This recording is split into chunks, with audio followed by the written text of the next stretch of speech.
अस्सलाम वालेकुम। आज CS 101 का मॉड्यूल नंबर 69 है networking and internet multimedia streaming हमने ऑलरेडी पीछे पढ़ लिया कि स्ट्रीमिंग क्या होती है, कि ट्रांसपोर्टिंग ऑडियो एंड वीडियो होती है across the real time on internet और कॉल स्ट्रीमिंग। और नेटफ्लिक्स ने 4 बिलियन आवर्स ले लिए थे इन 3 मंथ्स इन 2013। ये हमने याद रखना है। और यूट्यूब ने इसके साथ मिलकर जो है ना 2014 में जितनी बैंडविड्थ थी उसकी हाफ कर दी थी। अच्छा, इसके अंदर आके एक जो करने वाली चीज़ है वो ये है कि इसके अंदर एक चीज़ लिखी है एनकास्ट, यूनिकास्ट, और उसके बाद एक चीज़ लिखी हुई है इन्होंने एनीकास्ट, हाईलाइट मैंने की हुई है। तो वो क्या कहता है कि यूनिकास्ट वो होता है कि जो मोर प्रिसाइजली जो है ना वो ये करता है कि एक सेंडर होता है, उसके अंदर जो मैसेज सेंड कर रहा होता है उसका एक ही रिसीवर होता है। यूनिकास्ट है, यूनी से ही पता लग रहा है हमें। उसके बाद वो कहते हैं एन यूनिकास्ट क्या होता है कि उसके अंदर एक सिंगल सेंडर है, एक सिंगल सेंडर मैसेज सेंड कर रहा है, लेकिन उसके अंदर मल्टीपल यूनिकास्ट होते हैं। एन के साथ यूनिकास्ट लगा हुआ है तो हमने ये बात याद रखनी है कि इसके साथ यूनिकास्ट ही आएगा। उसके बाद यहाँ पे मल्टीकास्ट पे लिखा हुआ है transfer the distribution problem to the internet routers. आगे चलते हैं। डिमांडिंग स्ट्रीमिंग है। ऑन डिमांडिंग से पता लग रहा है कि डिमांड पे होती है कि यूज़र्स अपने मुताबिक जो है जाके देख सकते हैं, उनका टाइम है जो भी उसका पॉज करना है वो पॉज कर सकते हैं, रिवाइंड करना है रिवाइंड कर सकते हैं। मतलब अपनी डिमांड है, जो हम लोग चाहते हैं वैसे हम लोग जाके ना उसके ऊपर अपनी मर्ज़ी से आगे पीछे चीज़ें कर सकते हैं। अच्छा, CDN लिखा हुआ है कंटेंट डिलीवरी नेटवर्क, इसकी एब्रीविएशन याद कर लीजिए। उसके बाद एनीकास्ट लिखा हुआ है कि which enables an end user to automatically connect to the closest server out of a defined group of server, कि अपना जो भी क्लोजेस्ट उसका सर्वर पड़ रहा है उसको जाके उसके साथ कनेक्ट हो जाए। और CDN को प्रैक्टिकली हेल्प कर देता है बस। और इसके अंदर आगे आ जाता है मॉड्यूल आगे 79, मॉड्यूल 79। इसमें जो एक चीज़ ये लाजमी करना है कि यहाँ पर लिखा हुआ है टिम बर्नर ली। मेरे पेपर में क्वेश्चन आया था ये कि WWW की एब्रीवेशन लिखें और ये बताएं कि फर्स्टली जो है ना इसको इम्प्लीमेंट किसने किया था। तो इसका आंसर यहाँ पे ये लिखा हुआ है। तो ये इसका टिम बर्नर ली ने 1990 दिसंबर में जो है फर्स्ट टाइम जो है वो सॉफ्टवेयर इम्प्लीमेंट की थी। ठीक है, software for implement the web was released on December 1990। ये आपने लाजमी करना है, वर्ल्ड वाइड वेब है। और टिम बर्नर ली ने किया था। हाइपरटेक्स्ट और हाइपरलिंक्स है। हाइपरटेक्स्ट क्या होता है कि internet technology with the concept of link documents है, और hypertext document format of embedding hyperlinks है। ये हम आगे जाके अभी जब करेंगे HTML करेंगे तो फिर उसके अंदर हमें जो है ना इसके बारे में पता चल जाएगा। लेकिन अभी ये जो दो चीज़ें ऊपर मैंने बताई हैं इनको लाजमी याद रखिएगा कि Tim Berner Lee was the first person who implement the web. उसके बाद आ जाता है कि networking and internet web implementation, software packages that allows users to access hypertext on the internet fall into two categories, के इसकी दो categories है सॉफ्टवेयर पैकेजेस की, एक ब्राउज़र है और एक वेब सर्वर्स है। इसके अलावा कुछ नहीं। मोस्ट इंटरनेट ब्राउज़र है, कॉमन इंटरनेट जो है वो Firefox, safari, internet explorer, Google वगैरह, ये अभी हमें पता है। तो आगे पीछे हम ये फिर बात पढ़ रहे हैं कि HTTP क्या होता है। हाइपर टेक्स्ट ट्रांसफ़र प्रोटोकॉल है, जो कि आजकल का बहुत पावरफुल प्रोटोकॉल है और जो आजकल के ज़माने में सबसे ज़्यादा यूज़ हो रहा है। उसके बाद है URL क्या होता है, यूनिफॉर्म रिसोर्स लोकेटर। अपने नाम से बता रहा है कि लोकेटर बता रहा है कि किसी लोकेशन है, किसी जगह की, किसी डॉक्यूमेंट की किसी जगह पे जो वो पड़ा हुआ है। तो इसमें भी यही लिखा है कि इस डॉक्यूमेंट इज़ गिवन है यूनिक एड्रेस, और उसको URL कहते हैं। आगे आ गई है HTML के अंदर कुछ भी इतना खास याद करने वाला नहीं है। ये एक हाइपर टेक्स्ट लैंग्वेज है, मार्कअप लैंग्वेज है। इसकी एब्रीविएशन याद कर लेनी है। इसके अंदर टैग्स हैं, टैग्स ओपन हो रहे हैं, क्लोज हो रहे हैं। इसके अंदर इसने एक चीज़ लिखी हुई है कि character using a system as ASCII और यूनिकोड। आस्की और यूनिकोड चूँकि हम लोग पीछे पढ़ रहे हुए हैं कि आस्की भी जो था वो लिमिटेड हो गया था, यूनिकोड भी हो गया था, फिर UTF-8 आया था जो कि अब यूज़ हो रहा है। जब हम आगे भी टैग्स बनाएंगे तो आपको उसके अंदर नज़र आएगा कि UTF-8 कहाँ पे जाके यूज़ हो रहा है। यही बात याद रखनी है कि UTF-8 आज के ज़माने में हर कोई एक सिंबल जो है हर लैंग्वेज का उसको सपोर्ट कर रहा है। आगे चलते हैं और तो अब हमारा मॉड्यूल नंबर आ गया है 73। इसमें HTML लिखा हुआ है। HTML को हम यूज़ करेंगे। इसके लिए मैं विजुअल स्टूडियो यूज़ करती हूँ, कुछ लोग सबलाइम करते हैं, कोई कुछ करते हैं। लेकिन अगर आपने विजुअल स्टूडियो यूज़ करना है, अगर डाउनलोड नहीं हो रहा तो उसके लिए मैं अलग वीडियो बना दूँगी, अगर आप कमेंट्स में कहेंगे तो भी। टाइम था कि वगैरह शुरू करते हैं वीडियो को। तो HTML यूज़ करनी है। उसमें उसने सबसे पहले बताया हेडिंग टैग। जैसे कि मैंने विजुअल स्टूडियो का बताया, अगर आप इसमें एक्सक्लेमेटरी मार्क डालेंगे ना सिर्फ, तो ये आपको पूरा कोड लिख के ऐसे दे देगा, मतलब उसका स्टार्ट एंड जो है। लेकिन हम चूँकि अब हमने पेपर में जाके हमें ये नहीं मिलेगा तो हमें ये खुद लिखना पड़ेगा। तो सबसे पहले आप लोगों ने इधर डॉक टाइप उसकी बतानी है। डॉक टाइप HTML सबसे पहले ऊपर वाली लाइन पे लिख देना है। ठीक हो गया। दूसरी लाइन आप लोगों ने नीचे लिखनी है, पहले आपने HTML का टैग जो है इंट्रोड्यूस करवा देना, उसको HTML का टैग लिख दिया। क्यों यार विजुअल स्टूडियो में इसीलिए यूज़ करती हूँ कि अगर आप टैग को ओपन करते हैं तो वो उसको क्लोज खुद ही कर देता है। HTML बता दिया। फिर उसके बाद जो टैग यूज़ होता है वो हेड है, ये हमारी हेडिंग को बता देता है कि जो हम लोग ऊपर शो करना चाहते हैं। जैसे मैं इधर लिख दूँ हे सॉरी, अब हम अस्सलाम वालेकुम लिखेंगे, अस्सलाम वालेकुम एवरीवन। ठीक हो गया, ये हमने बना दिया हेड। उसके बाद उसने हमारी बुक में क्या जो बताया सिर्फ वो करेंगे, ज़्यादा बता के जो है ना खुद को कंफ्यूज नहीं करना। आगे वो बता रहा है हमने बॉडी टैग डालना है। हर टैग में एक डॉक्टर भी आपने लाजमी बतानी है, HTML लाजमी बतानी है, हेड टैग भी ज़रूर बताना है और बॉडी टैग। ठीक है, बॉडी के अंदर सारा कुछ आएगा, हेड टैग भी आपने लाजमी शो करवाना है। आगे हम बना देते हैं बॉडी का टैग। ये बॉडी का हमारा बन गया टैग। बॉडी टैग के अंदर होती हैं हेडिंग्स H1, ठीक हो गया, और H2 भी एक हेडिंग है हमारे पास। यह बात याद रखनी है कि हेडिंग्स जो होती हैं वो 6 होती हैं। ठीक है, हेडिंग्स 6 ये ऑप्शन आ जाता होता है कि अगर आप बताएं कि टोटल हेडिंग्स कौन सी होती हैं, या वो पूछेगा कि which one is not a heading, तो ये बता दें आप हमें। तो ये जो MCQs है ना ये आ जाता है, इसको लाजमी ध्यान में रखना है कि H6 तक होती हैं सिर्फ हेडिंग्स, H6 से आगे कोई हेडिंग नहीं होती। तो अभी हम यहाँ पे कोई भी वर्ड लिख देंगे, ये इधर लिख दिया, इधर भी हम लिख देते हैं। और हर टैग को ओपन करना है, हर टैग को क्लोज लाजमी करना है। क्लोज के लिए क्लोजिंग टैग और ओपनिंग टैग अलग है, उसके लिए सिर्फ एक स्लैश का फ़र्क है। आप लोगों ने पेपर देने से पहले ही कुछ टैग हैं ज़्यादा है HTML उन्होंने नहीं बताई हुई, और इसको जाने से पहले लाजमी तौर पर याद करके जाना है। इसको अब हम लाइव सर्वर पे ओपन कर लेंगे। ओपन विद लाइव सर्वर के एक्सटेंशन है, इसको आपने लाजमी डाउन इसके साथ जो है ना इंस्टॉल कर लेना। तो हमारी हेडिंग थी अस्सलाम वालेकुम एवरीवन, वो हेडिंग के तौर पे ऊपर शो हो रही है हमें। ठीक है, ये H1 2 3 4 5 6, ये H6 तक की इसी की जो है ना ये वेरिएशन है। आपको एक बात बता दूं कि आप लोगों ने H1 का टैग इसलिए बिल्कुल नहीं यूज़ करना है कि किसी चीज़ को बोल्ड करना है या उसका साइज़ बड़ा करना है, ये एक अलग चीज़ होती है। ठीक है, वो आप स्टाइल करके ज़्यादा ऊपर नीचे करते हैं। ये हेडिंग जो है ना ब्राउज़र को ये बताती है कि सबसे पहले हेडिंग है, ये इंपॉर्टेंट है, फिर H2 है, इससे छोटी है, H3 है, ये उससे छोटी है। इस तरह करके ये सारी चीज़ें जो है याद करनी है। उसके बाद आगे बुक में देखते हैं कि हमारे पास क्या है। तो उसके बाद हेडिंग टैग के बाद हमारे पास आ रहा है एंकर टैग। एंकर टैग जो होता है, हेडिंग टैग हम लोग इसलिए यूज़ करते हैं कि वो हेडिंग दे रहा होता है हमें कि एक चीज़ की जो है, जैसे हम पेपर में लिख के आते हैं हेडिंग्स वगैरह। जो हेड टैग होता है वो अलग है, हेडिंग टैग जो है वो अलग है। एंकर टैग क्या करता है, एंकर टैग जो है हमारे लिंक्स को जो है ना अपनी कोडिंग के अंदर उसको यूज़ करने के ऐड करने के लिए यूज़ होता है। तो एंकर टैग जो है ना वो यूज़ करके एक दफ़ा देख लेते हैं हम। तो एंकर टैग के लिए ए यूज़ होता है, और उसके बाद हम लोग लगाते हैं href, ये एट्रीब्यूट है। ठीक है, एडिशनल इन्फॉर्मेशन के लिए जो चीज़ें यूज़ होती हैं उसको href एट्रीब्यूट जो होते हैं वो एट्रीब्यूट कहलाते हैं। इधर मैंने गूगल का पहले ही लिख के रख लिया था लिंक, तो मैं इसको यहाँ पे कॉपी करके पेस्ट कर दूँगी और इसको मैं ऑफ़ कर दूँगी। अब मैं इसको कंट्रोल सेव कर लूँगी और हम जाके अभी दोबारा अपने देखेंगे तो हमारे यहाँ पे गूगल का लिंक आ रहा है। इसको हम ओपन विद लाइव सर्वर करके देखते हैं, लेकिन ये अभी शो नहीं हो रहा क्योंकि अभी हमने इसको शो करवाया ही नहीं है, और ये हमारी अपनी गलती है। google.com यहाँ पे हम लिख देंगे गूगल, कंट्रोल S करेंगे, इसके बीच में एक लाइन डाल देंगे नीचे करके HR का मतलब होता है हॉरिजॉन्टल लाइन। ये एक लाइन डाल के इसको अलग कर देगा। ओपन विद लाइव सर्वर करते हैं। अब जो हॉरिजॉन्टल लाइन हमें नज़र आ रही है और ये जो गूगल है ये लिंक है हमारा, ये ब्लू होकर हमें नज़र आ गया। अगर हम इसके ऊपर क्लिक करेंगे तो हमारे पास गूगल ओपन हो जाएगा। ठीक हो गया, ये हमारा कंप्लीट हो गया। उसके बाद आगे चलते हैं कि हमारा अगला टॉपिक क्या है। इमेजेस डालनी है,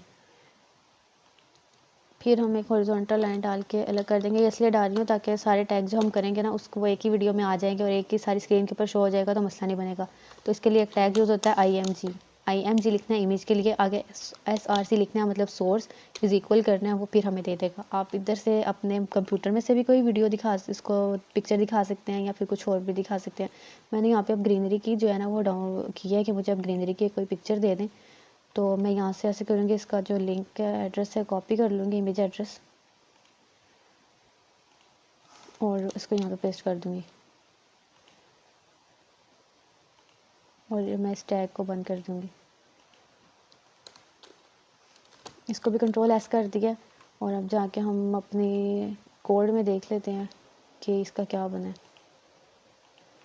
इसको फिर करें ओपन विद लाइव सर्वर, तो हमारी इमेज जो है वो भी शो हो गई है। ठीक है, इसका इमेज का साइज़ वगैरह भी ऊपर नीचे हम कर सकते हैं, लेकिन ये डिपेंड करता है कि आप कोडिंग जाके वो किस लेवल पे कर रहे हैं। ये हमारी अभी सिर्फ बेसिक हमारे कॉन्सेप्ट क्लियर हो रहे हैं। आगे चलते हैं, सोर्स वगैरह भी हो गया, इमेज भी हो गई है। इसके बाद रह गया बी टैग जो है वो कोई वर्ड बोल्ड करने के लिए यूज़ होती है। ठीक है, अगर यहाँ पर हम यूज़ कर लेते हैं, हॉरिजॉन्टल लाइन एक और डाल लेते हैं इनके बीच में, और एक हम लोग पैराग्राफ टैग यूज़ करते हैं, बल्कि पैराग्राफ उससे बताया नहीं तो हम अभी नहीं करेंगे। एक टैग है बोल्ड, जो कि बी होता है बोल्ड करने के लिए। यहाँ पे हम एक लिख देंगे बोल्ड। इसको कंट्रोल एस कर लेते हैं, अपने सर्वर पे जाके अपनी लाइव स्क्रीन देखते हैं, तो यहाँ पे ये बोल्ड हुआ नज़र आ रहा है। ठीक है, ये बोल्ड हो गया। पहले ही मैंने कहा कि H1 टैग को इसके लिए यूज़ बिल्कुल भी नहीं करना। उसके बाद आगे चलते हैं कि आगे हमारे पास कौन सा टैग उन्होंने दिया हुआ है। ट्राई इट योर सेल्फ करें, बस यही टैग है, इसके अलावा कुछ भी नहीं आ गया। मॉड्यूल 75 आ गया। XML और HTML जब मिले थे तो XHTML लेटेस्ट फॉर्म बनी थी, और XML के बारे में सिर्फ इतना याद रखना कि ये अनडिफाइंड लैंग्वेज थी। जैसे पीछे सारे डिफाइंड थे ना कि IM दिया तो पता लग रहा है इमेज है, हम शॉर्ट मैसेजेस में भी ऐसे लिख लेते हैं। उसके बाद SRC दिया, सोर्स हो गया, ये सारी समझ आ रही हैं। ये अनडिफाइंड थे, इनका कोई मतलब समझ नहीं आती थी। इसके बारे में सिर्फ इतना याद रखना है कि XML था एक्सटेंसिबल मार्कअप लैंग्वेज। ठीक है, हो गया। ये इसका था इसकी ये एब्रीवेशन थी, और फॉर ये यूज़ की थी तो for designing notational system of representing data as text files. और इसके लिए जो है लिखी हुई है ये मार्कअप लैंग्वेज थी, developed for representing mathematics, multimedia representation और म्यूज़िक वगैरह, ये सारा कुछ। इसमें इतना इंपॉर्टेंट कुछ भी नहीं याद करने वाला। और फिर हम आगे चलते हैं, आगे आ गया क्लाइंट साइड, क्लाइंट साइड और सर्वर साइड। ये हम पीछे अच्छा खासा पढ़ाएंगे क्लाइंट क्या करता है, कि क्लाइंट मांग रहा होता है, सर्वर ला के हमें इन्फॉर्मेशन दे रहा होता है। इसके बारे में उसने सिर्फ पूरे चैप्टर में ये लिखा है कि अगर फ्रंट एंड पे हम लोग जैसे कि HTML वगैरह कर रहे हैं ना, ये फ्रंट एंड में आती है, तो आप इसको यूज़ करके अपना जो है ना फ्रंट का बना सकते हैं, स्क्रीन वगैरह डिज़ाइन वगैरह कर सकते हैं। लेकिन ये आपको सिर्फ नज़र आ रही होती है बैक एंड के ऊपर जो होती है ना, जावा स्क्रिप्ट्स वगैरह या फिर कुछ भी इस तरह के स्क्रिप्ट लैंग्वेजेस यूज़ हो रही होती हैं, जो आगे प्रोग्राम को रन कर रही होती हैं, आपका डाटा सेव कर रही होती हैं, आपको ला कर आंसर दे रही होती हैं। तो वो कह रहा है कि बैकएंड पे ये सारा कुछ यूज़ होता है। तो यहाँ पे इसने ये लिखा भी हुआ है कि जावास्क्रिप्ट पेजेस पीछे हो रही होती हैं, PHP पीछे यूज़ हो रही है, कॉमन गेटवे हम लोग पीछे पढ़ के आए हैं कि क्या होता है। इसमें लिखता है कि by which clients would request execution of programs, कि हम मांग रहे हैं कि उसको हमें प्रोग्राम का जो है ना वो आंसर ला कर देंगे। हम जो क्वेरी मांग रहे हैं हमें ला कर दें। स्टोर एट अ सर्वर, जो सर्वर पर स्टोर होती है, जैसे गूगल पर चीज़ें पड़ी हुई हैं, हम मांगते हैं तो वो निकाल के ला देती है। वो उसमें बैठ के वो नहीं होता कि पकौड़े मांगने गए हैं तो उसमें बनाने लग जाएंगे हमारे लिए। तो ये सारा कुछ पहले स्टोर हुआ हुआ है। A variations of this approach developed by Sun micro system. ये बस याद करना है और कुछ भी नहीं है इसमें। इतना बड़ा चैप्टर है, इसमें बस छोटे छोटे कॉन्सेप्ट क्लियर करने हैं। आगे कह रहा है द 4 लेयर्स आर नोन। ये अब हमारा मॉड्यूल नंबर कौन सा आ गया है, 77। तो वो कह रहा है कि the 4 layers are known as application layer, transport layer, network layer और द लिंकर लेयर। जो पूरा प्रोसेस इसमें यूज़ हो रहा है ना layered approach to internet software में, इसके सिर्फ 4 स्टेप हैं। और ये 4 स्टेप आपने याद रखने के, जैसे कोई चीज़ हम लोग मंगवा रहे हैं तो चीज़ आ रही है, पहले हम लोग ऑर्डर कर ले हैं, फिर हमारे पास वो ट्रांसपोर्ट होना शुरू होती है, फिर हमारे एड्रेस तक आती है, और फिर हमें रिसीव हो जाती है, तो फिर जो है ना ये फाइनल डेस्टिनेशन तक पहुँचती है। आप इसको इमेज को देखें, एक दफ़ा पढ़ लें, इसमें इतना ज़्यादा करने वाला कुछ भी नहीं है। अगर ये आपको समझ आ जाती है ठीक है, नहीं तो अगले चैप्टर में ये फिर से आ जाती है। ये इधर भी इसने बताया कि हम पहले एक चीज़ के लिए एप्लीकेशन भेजते हैं, फिर वो ट्रांसपोर्ट होती है, फिर उसके बाद वो नेटवर्क के साथ लिंक होती है, और फिर हमारे तक आ जाती है। तो आगे चलते हैं, आगे आ जाता है हमारा मॉड्यूल नंबर 78। तो मॉड्यूल नंबर 78 में layered approach to internet software का पार्ट 2 है। वही मैंने पहले बताया था कि ये दोबारा आ जाएगी, और ये दोबारा आ गया। तो इसमें वो ये कह रहा है कि एप्लीकेशन है, ट्रांसपोर्ट है, नेटवर्क और फिर लिंक हो जाता है। इसमें एप्लीकेशन के साथ वो लिखता है कि prepare message and provide destination address, कि हम अपना डेस्टिनेशन एड्रेस उनको दे दें कि हम लोगों ने करना क्या है। फिर उसके बाद वो कहता है कि जॉब्स मैसेजेस इनटू पैकेट, जैसे कि हमने FTP पढ़ा था। तो FTP करता क्या था कि FTP जो है ना हमारा डाटा वो सारा जो है ना उसको सेगमेंट्स में बनाता था, सेगमेंट्स में बना के आगे बेचता था। हम लोग के पीछे पढ़ रहे हैं, इतना बड़ा ये बिल्कुल भी नहीं है, मुश्किल पेपर बिल्कुल भी नहीं आता। ट्रांसपोर्ट करता है, जॉब्स कर देता है, मतलब छोटे पैकेट बना देता है ताकि वो आराम से आगे जाए। जब अपने पिक्सल में पढ़ा था कि पिक्सल्स को तोड़ता है। पिक्सल क्या होता है कि जब हम लोग इमेज किसी को सेंड करते हैं तो इमेज छोटे छोटे टुकड़ों में पहले टूटती है, फिर उस तक जाती है, उस तक पहुँच के फिर वो दोबारा जुड़ती है, इसलिए हमारे बात चेक करने में पिक्सल फट जाते हैं। तो आगे वो कहता है नेटवर्क क्या करता है कि assign intermediate address to each packet, के हर एक पैकेट को ये अलग अलग जो है यूनिक एड्रेस दे देता है। फिर लिंक क्या करता है, ट्रांसफ़र पैकेट से फिर लिंक होता जाता है और रिसीव पैकेट हो जाता है। तो ये एक बस ऐसे आप कह लें कि जैसे कोई चीज़ हम दराज से मंगवा रहे हैं तो उसके जो उन्होंने बनाए होते हैं ना कि आप एक जगह से दूसरी जगह फिर हम तक पहुंचेगी, फिर हमें रिसीव होगी, पहले हम एप्लीकेशन देते हैं, फिर वो निकलती है, फिर हम तक पहुंचती है और फिर हम लोग रिसीव कर लेते हैं और वो लिंक हो जाती है। ठीक है, तो ये सिर्फ वो काम है।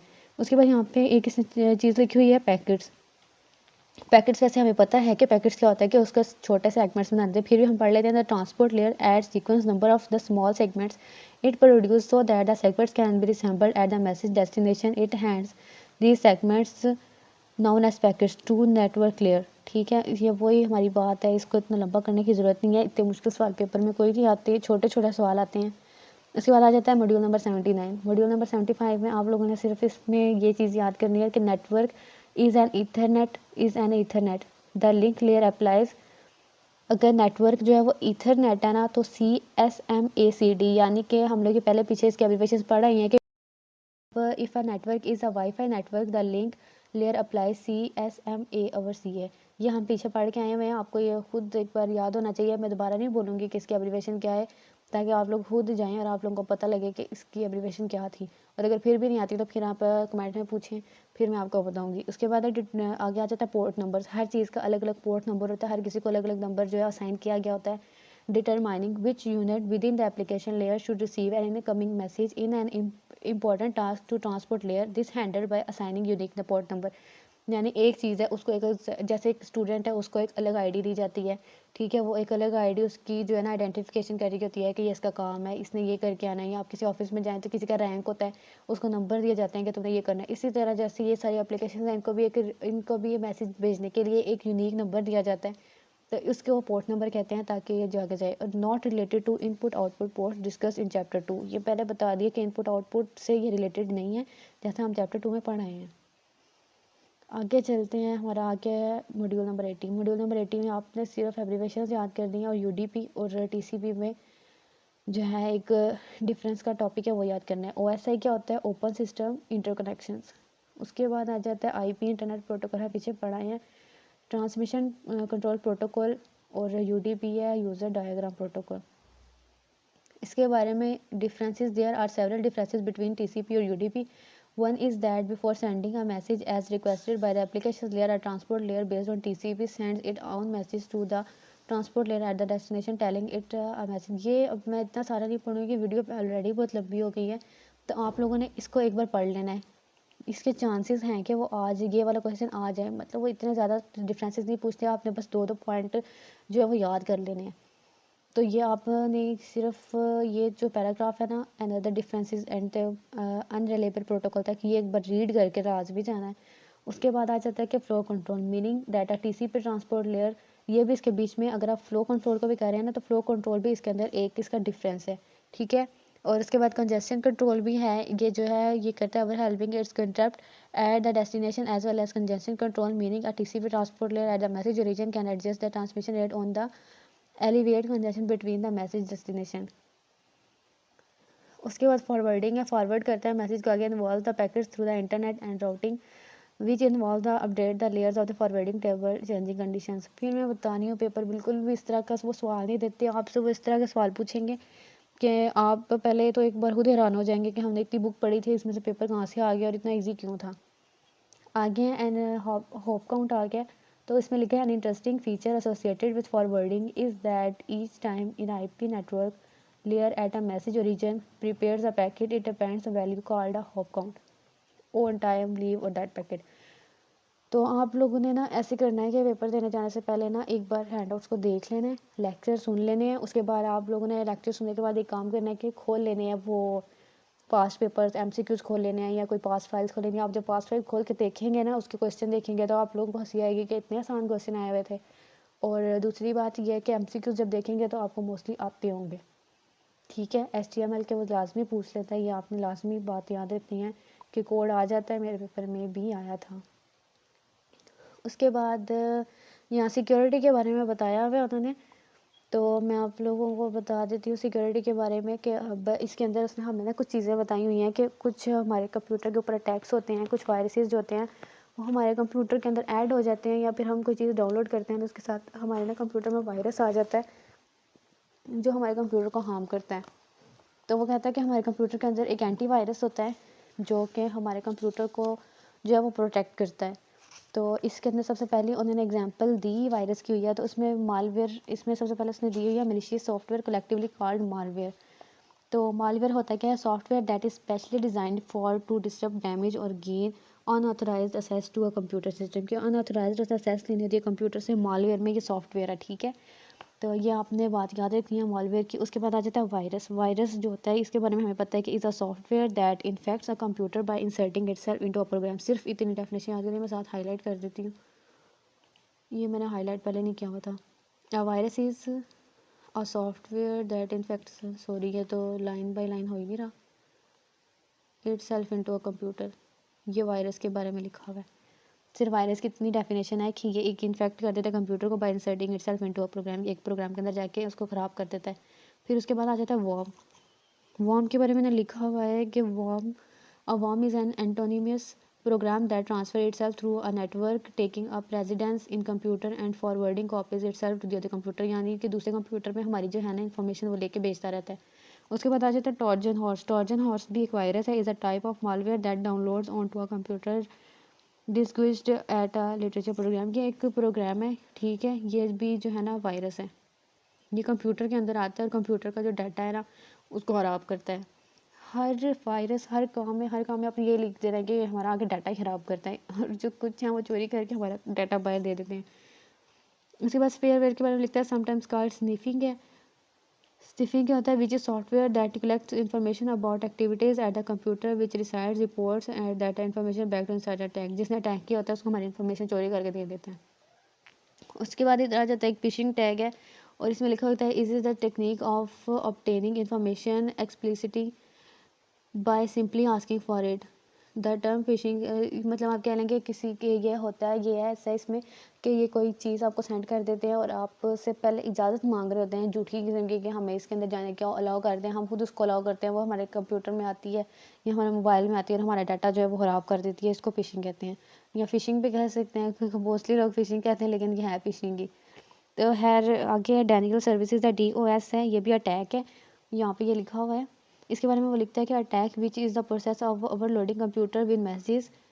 इसके अंदर होता है क्या ये कि ये हर जगह मैसेज हमारे कंप्यूटर में बहुत ज़्यादा कर देता है, हमारे कंप्यूटर में बहुत ज़्यादा जो है ना वो आने लग जाती हैं नोटिफिकेशंस वगैरह।